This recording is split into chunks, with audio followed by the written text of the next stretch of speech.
Well, hello, my friends, and welcome back to another episode of Legacy Farmer, the podcast. This is your host, JC Young, and today's topic of discussion is this: leadership, the bad guy, and privilege. So I've been working with several of our members here, guys, and we've been bringing in just some pretty sizable family operations across the country here. And I'm talking about people and families that have team members or employees. I'm very serious about calling my people team members because we're all on the same team. We're all focused on the same mission. We're all heading down this same path and trying to accomplish the same goal versus employees.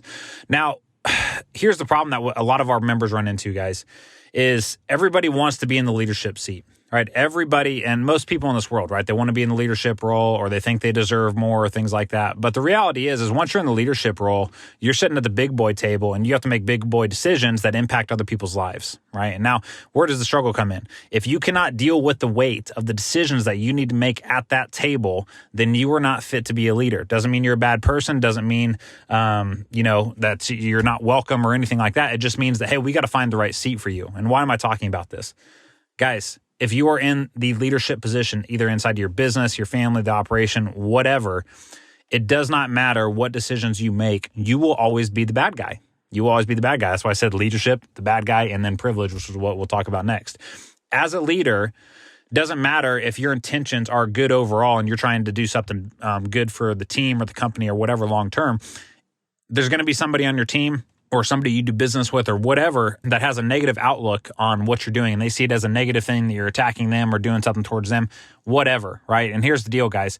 As the leader, you're always going to be the bad guy. Another strong point that comes up is we think that if we have team members and we consistently go to bat for them, right? Most business owners, they feel like they go above and beyond for their team members, and they try to help them. They try to give them more and all this stuff. And then the reality is at one point in time, that team member is going to do what they want to do, right? They may say, hey, yeah, I appreciate everything you've done for me, but I'm out, right? I'm moving on to a different job or a different part of my life or whatever.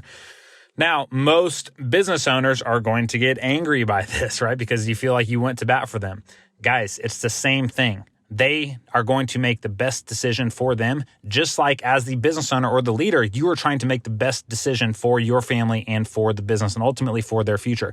As the leader, you are always going to be the bad guy. And when people make decisions that negatively or positively impact their life, there's always going to be somebody that sees the negative side of it. You're going to be the bad guy. Now, I've been working with one of our members on this, and we're trying to build this member up because it's a young person. They're being put in a leadership role inside of the operation, and they have a hard time stomaching this, right? Because there's pushback. Everybody that's on the team is older than this one individual is, and she's kind of in a tough spot here, and just an area of growth is what I'll call it. It really is an area of growth where she's learning to stomach and deal with multiple emotions and variables and everything inside of the operation, and she's trying to step in and own that leadership role. Now, the problem is, though, is that being a leader is tough. Sitting at the big boy table and making decisions and having to hold people accountable and have tough conversations with your team, that is not easy. It is not easy. And again, who's going to be the bad guy? The leader. At the end of the day, it does not matter what decision you make, you will be the bad guy. Now, what I told this individual, though, I said, hey, everything that you're going through right now, all these mental stories and the challenges, and you feel like you're stepping over people or stepping on people, and you just like you're just uncomfortable with this new position you're in, I want you to recognize that it's a privilege. Guys, it is absolutely a privilege to be the leader inside of an organization because you get to make decisions that can ultimately long-term have a positive impact on people's lives, not only for your family, but for the people on your team, for maybe people in your community or anything like that. But understand, again, as a leader, there's going to be people that don't like the decisions you're making. Right? There's going to be people that take offense to them or whatever. That's the cost of leadership, guys, and it is such an absolute privilege because most leaders and most business owners, we use a term inside of Legacy Farmer called visionaries, right? They are visionaries. They're thinking 5, 10, 15 years out into the future, and they are making decisions today based on where they want to take the company. Well, the decisions that they make today may have a negative short-term impact on the team, right? Or on their family or whatever. That's what I'm talking about. It does not matter what decision you make.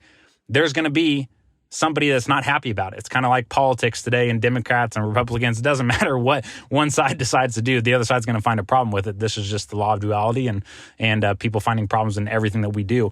But it is ultimately a privilege because when things work out, when you finally accomplish that 10 or 15-year vision that we talk about inside a Legacy Farmer and the things start to work, right?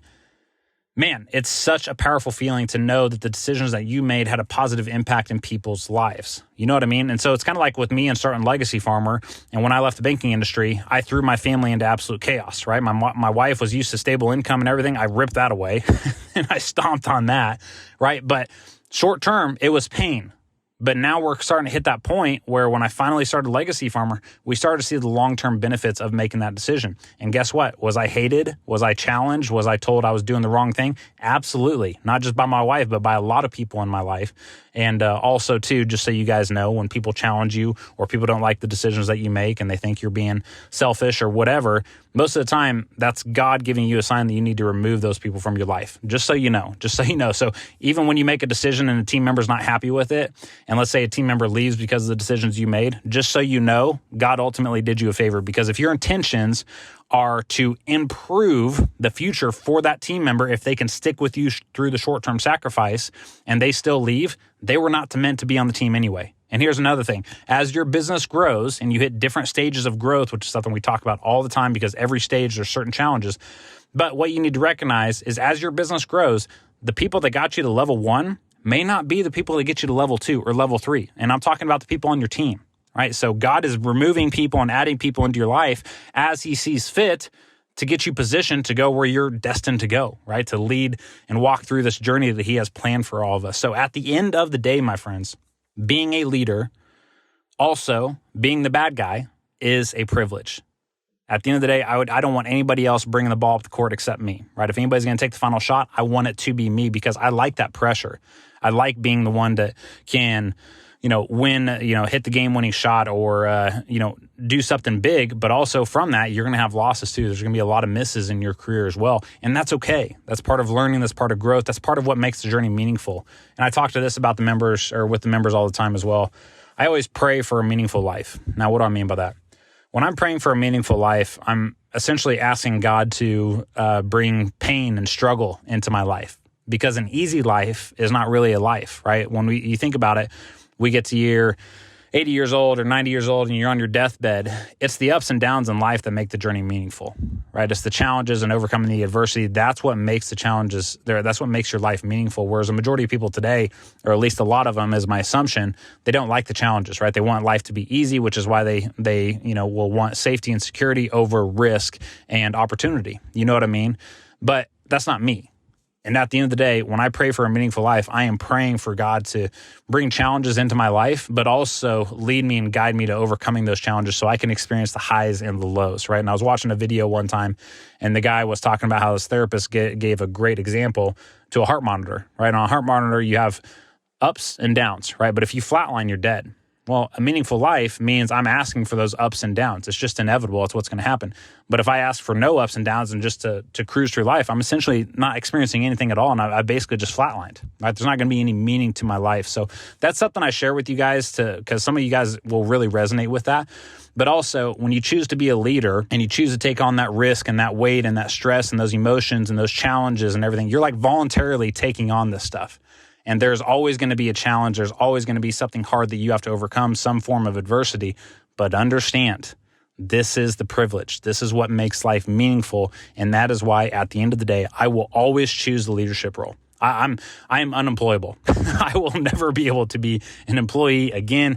If I have to go back and do that, you might as well kill me because I just won't do it. I won't do it. I can't do it anymore.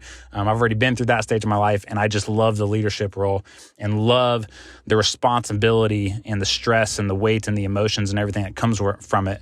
Because, yeah, there's going to be challenging times, but, man, that's what makes the victory so sweet. You know what I mean? So anyways, my friends, I hope you found this message valuable. I hope it gives you a different perspective on your role as a leader inside of your family, your operation, or your business. Because at the end of the day, leadership is great. You're going to be the bad guy no matter what, because somebody's not going to be happy with the decisions you're making, whether it's your team, your family, the community, or whatever.